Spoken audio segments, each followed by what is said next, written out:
Last lecture मध्ये आपण फॅरिंग्सचा study केला. We know it is a crossroad of digestive and respiratory system and it consists of nasopharynx, oropharynx and laryngopharynx. नेझोफॅरिंग्स आपण यापूर्वीच्या लेक्चरला दाखवलेलं आहे की जिथं रेस्पायरेटरी ट्रॅकचं जे ओपनिंग आहे तिथं इंटरनल लेयर्स आहेत आणि त्याला युवुल्वाचं प्रोटेक्शन आहे. आणि त्याच ठिकाणी इस्चियन ट्यूब आहे. आपण काही वेळा बघा डोळ्यात औषध टाकलं, नाकात औषध सोडलं तर आपल्या लक्षात येतं की आतनं सगळीकडे एकमेकाला कुठंतरी जोडलेले आहेत हे. बरोबर आहे ना? हा. तर इस्चियन ट्यूबच्या मदतीनं हे कनेक्ट, तिथून एक ट्यूब निघालेली आहे. तर एअर प्रेशर इक्विलाइज करण्यासाठी या इस्चियन ट्यूबचा उपयोग केला जातो. त्यानंतर मधला ऍक्च्युअली क्रॉसरोड जो आहे त्याला आपण ओरोफॅरिंग्स म्हणतो. ओरोफॅरिंग्स आपण म्हणतो. त्यानंतरचा महत्वाचा पार्ट आहे इसोफेगस. इसोफेगस आपण ऑलरेडी याचाही स्टडी केलेला आहे लास्ट लेक्चरला. 25 सेंटीमीटर एवढ्या लेंथचं हे इसोफेगस आहे आणि आपण गिळलेलं जे फूड आहे, स्वॅलोइंग केलेलं फूड आहे, ते पेरिस्टाल्टिक मोमेंट करत करत त्याला पुढं ढकलत ढकलत ढकलत ढकलत ढकलत ढकलत स्टमक मध्ये नेणार.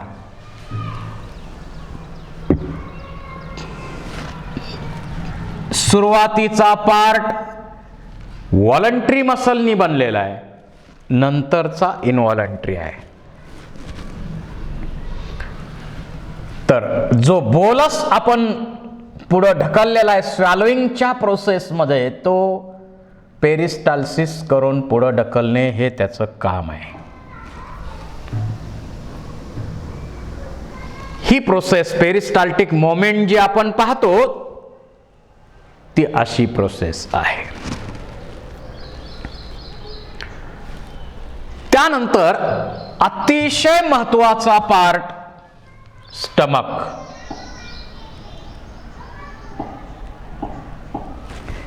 स्टमक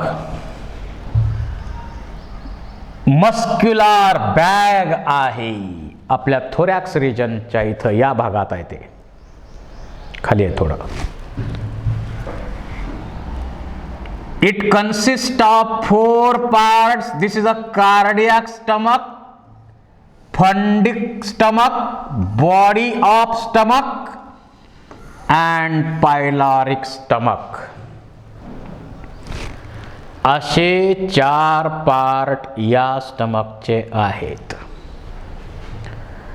आणि याच्यावरती कव्हरिंग जे असतात ते कव्हरिंग सुद्धा सिरोसा, मस्क्युलॅरिस, सब म्युकोसा आणि आत त्याच्या म्युकोसा असे 4 स्ट्रक्चर त्याच्या हिस्टॉलॉजीमध्ये दिसतात mainly.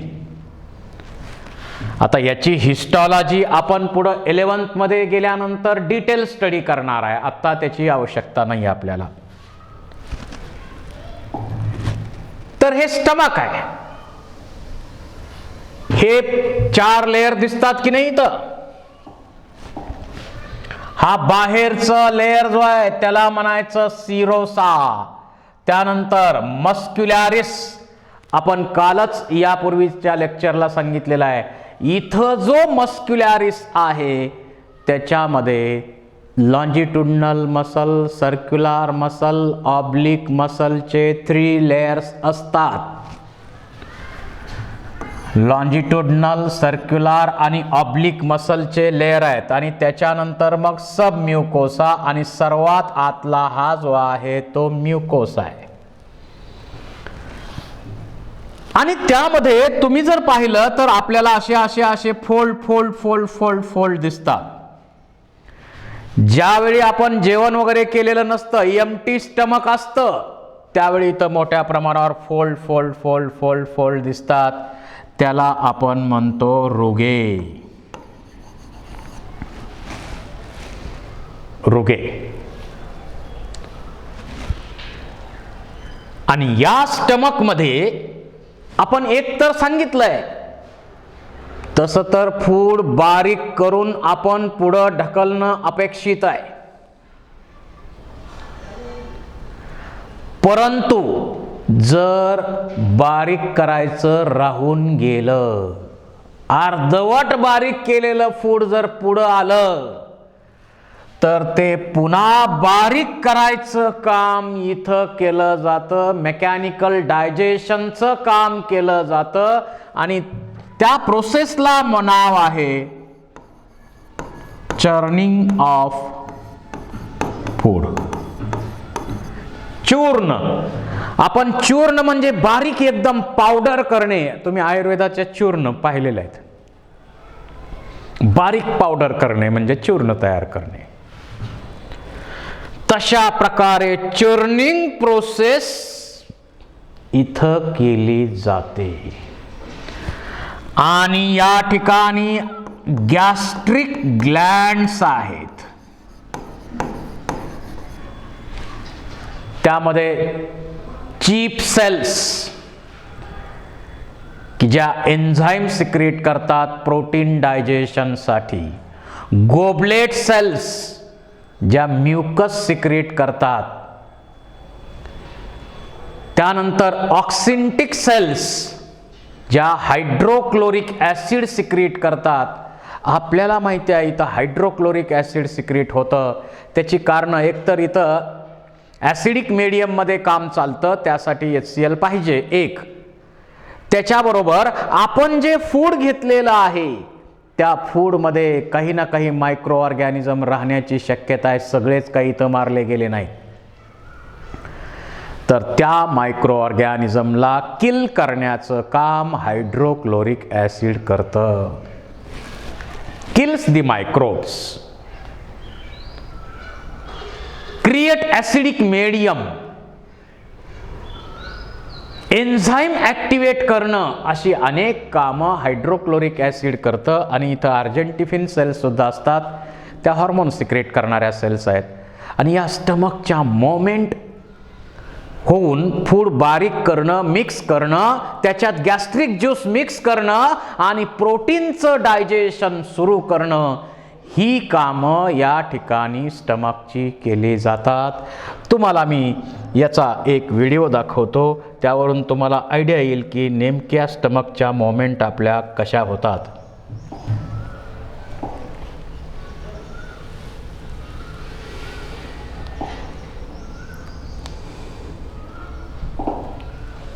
What exactly happens in our stomachs when we eat?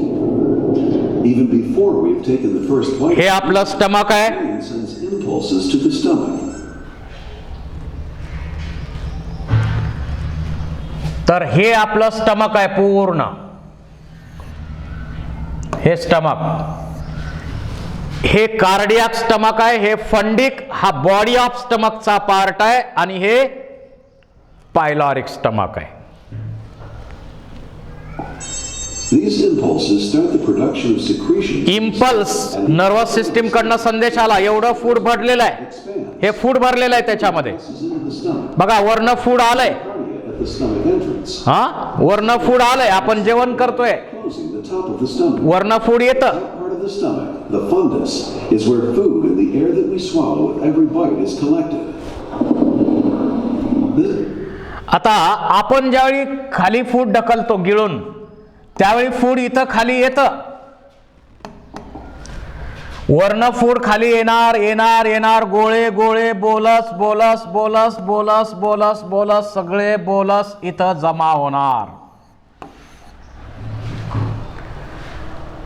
आपण फूड गिळलं, बोलस खाली आला, इथं आला, बोलस आला, बोलस आला, बोलस आला. जोपर्यंत आपण फूड घेतोय तोपर्यंत ही प्रोसेस चालू राहते. आणि ज्यावेळी हे काम संपतं, मग आता जेवण झालंय, पाणी बिणी पिऊन निवांत बसलोय आपण, तसं तर आपल्याला सांगितलं जातं, आपलं लिटरेचर काय सांगतं की जेवण तुम्ही आपलं स्टमक किती करायचं जेवण, तर आपलं स्टमक जे आहे ते 50% भरेल एवढं जेवण घ्या. त्याच्यावर 25% पाण्याला जागा ठेवा आणि राहिलेली 25% हवेला जागा ठेवा. याचा अर्थ ते मोकळं ठेवा, कारण त्या स्टमकला हालचाल करायला काही ना काही जागा राहिली पाहिजे की नाही. म्हणून आपलं लिटरेचर सांगतं ते बरोबर आहे. परंतु काही वेळा जर आपल्याला निमंत्रण मिळालं, खास निमंत्रण मिळालं, घ्या, आणखी घ्या, आणखी घ्या, आणखी घ्या, गच्च स्टमक जर भरलं तर हालचाल करायला जागा शिल्लक राहत नाही. त्यामुळं डायजेशन होतं का व्यवस्थित? होत नाही. डायजेशन होत नाही. So the stomach volume starts to adapt. The fundus is an extremely adaptable structure. The more food goes into the stomach, the more it actively expands. In the middle part of the stomach, called the body, gastric juice is produced and mixed with a massive आता जेवण केलं, आपण निवांत बसलोय, पाणी पिलो, जेवण केलं, सगळं झालंय, निवांत बसलोय आपण, त्यावेळी काय होणार? इकडची स्पिंक्चर बंद होणार, इकडची स्पिंक्चर बंद होणार, या बॅगची दोन्ही तोंड बंद होणार आणि मग इथल्या मोमेंट सुरू होणार. स्टमकची दोन्ही तोंड, या बॅगची दोन्ही तोंड बंद होणार आणि मग आता हे फूड आहे, हे या स्टमकच्या ज्या मोमेंट्स आहेत त्या मोमेंट्स सुरू करणार आणि चोर्निंगची प्रोसेस अगोदर करत करत करत मिक्सिंग पण करणार आणि त्याचबरोबर प्रोटीन डायजेशन पण केलं जाईल. The main component of gastric juice is gastric acid. Gastric juice mix व्हायला लागलाय त्याच्यामध्ये. Helps to prepare the food for the following stages of digestion. The muscular contractions of the stomach wall churn the food mass and mix it with gastric juice. बघा, moment व्हायला लागले त्याच्या. Move the food mass back and forth. या moment मुळेच After a certain time, चूर्निंगची process केली जाते adequately broken down and mixed and are passed in small quantities. आणि मग ते पुढे ढकललं जातं. As the stomach empties, it gradually returns to its previous size. आता Bayer. Science for a better life.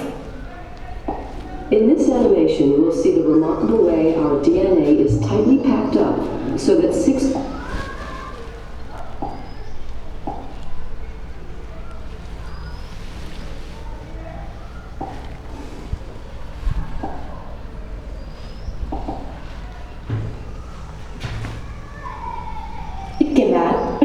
undigested food is defecated. बघा, गिळल्यानंतर खाली कसं जातं हे? Canal सॅलोइंगची process. buccal cavity and ends at the anus. This canal is called alimentary canal or the digestive tract. The parts of the alimentary canal are buccal cavity, esophagus, stomach, large intestine, small intestine, rectum, and anus. The food gets digested gradually as it passes through the various parts of the tract. Digestive juices secreted by the salivary glands, liver, and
तर काय काय होतं या स्टमकमध्ये?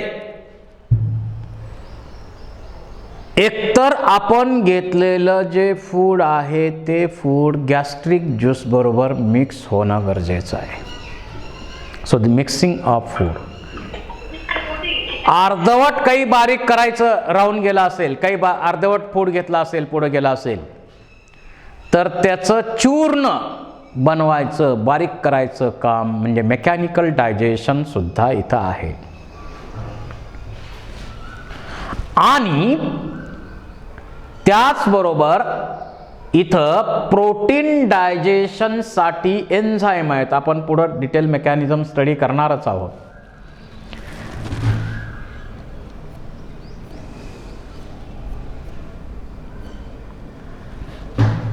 Protein digestion इथं start होतं.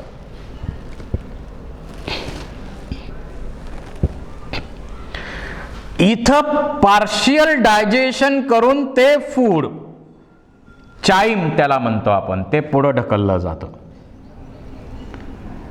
पण काही वेळा काय होतं, आपल्या स्टमकला जर वाटलं काहीतरी गडबड आहे, बरोबर खाल्लेलं नाही आणि काहीतरी गडबड केली आहे, तर मग इकडची स्पिंक्चर ओपन होते आणि इकडनंच रिव्हर्स फूड जातं. त्याला आपण म्हणतो vomiting. You know it. The next part is small intestine.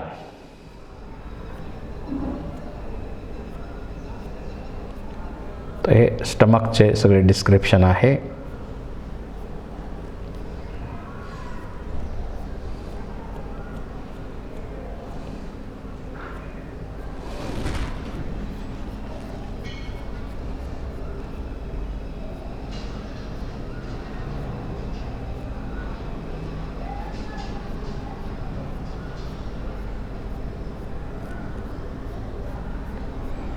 Cells, small intestine.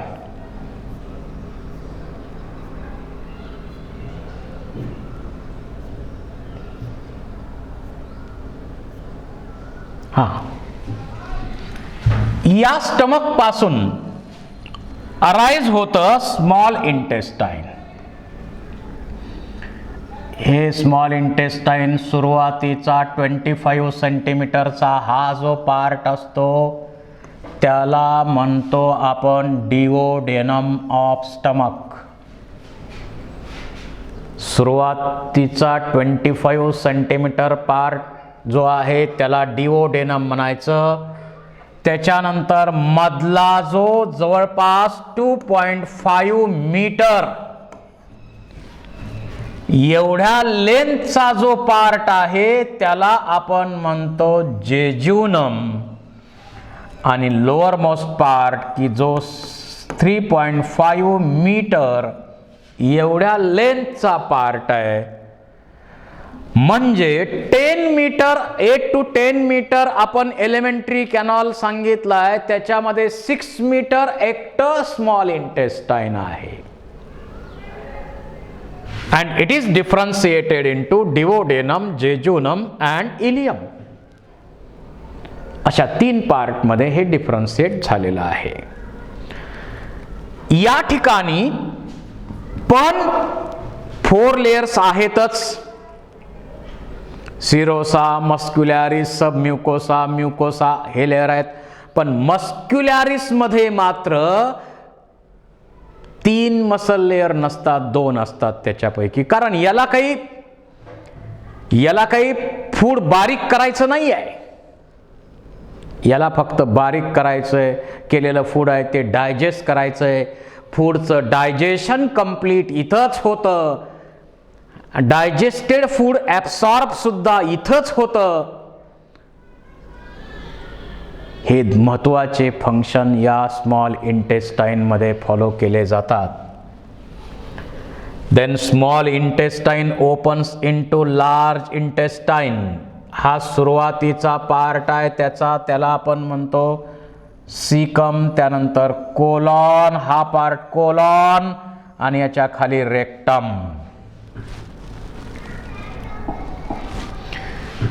Caecum. आता आपल्यामध्ये इथं छोटासा दिसतो हा सीकम. पुढे स्लाइड बघू आपण याची.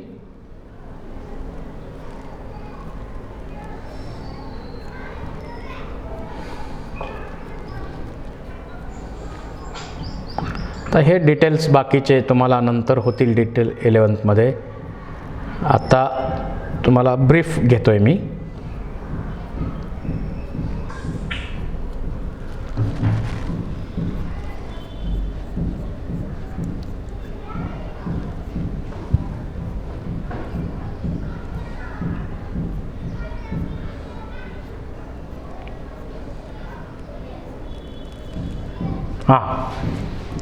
This is the right figure.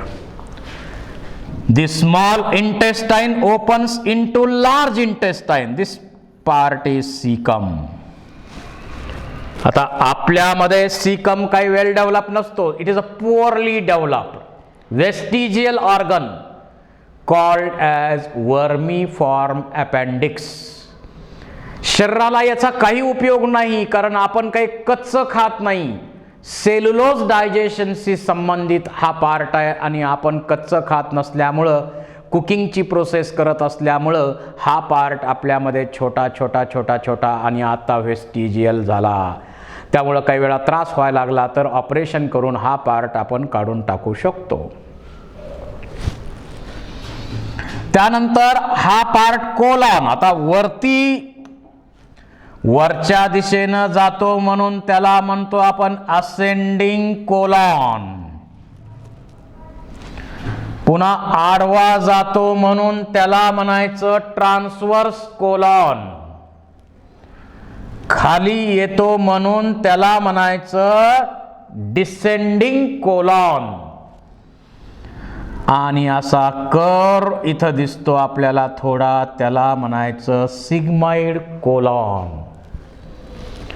And finally it opens into rectum, की जिथं या लार्ज इंटेस्टाईन मध्ये वेस्ट कंपाऊंड आलेले आहेत, वेस्ट आलेलं आहे, पण त्यात भरपूर वॉटर आहे.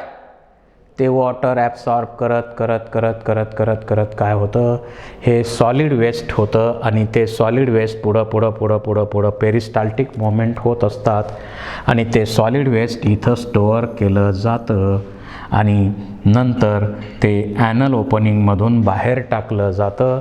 आपण फिजिओलॉजी ऑफ डायजेशन या आर्टिकलमध्ये नेमकं कुठं काय होतं याचा स्टडी करणारच आहे. आता स्मॉल इंटेस्टाईनमध्ये डायजेशनसाठी तिथं इंटेस्टायनल ग्लँड आहे. त्याचबरोबर लिव्हर ओपन होते, पॅनक्रियाज ओपन होतात. डायजेस्टिव्ह ग्लँड कोणकोणत्या आल्या मग? एक तर सलायव्हरी ग्लँड्स, त्यानंतर स्टमकमध्ये गॅस्ट्रिक ग्लँड, त्यानंतर लिव्हर, पॅनक्रियाज, इंटेस्टायनल ग्लँड्स. एवढ्या सर्व टाईपच्या ग्लँड जवळपास 8 लिटर एवढा ज्यूस तयार करतात. आणि हा संपूर्ण ज्यूस आपण घेतलेल्या फूडवरती प्रोसेसिंग करायला हा संपूर्ण ज्यूस वापरला जातो. आणि त्या फूडचं ब्रेकडाऊन करून सिंपल कंपाऊंड बनवले जातात. ते स्मॉल इंटेस्टाईनमधून पुन्हा ॲब्सॉर्ब केले जातात आणि मग अनडायजेस्टेड वेस्ट लार्ज इंटेस्टाईनकडे येईल.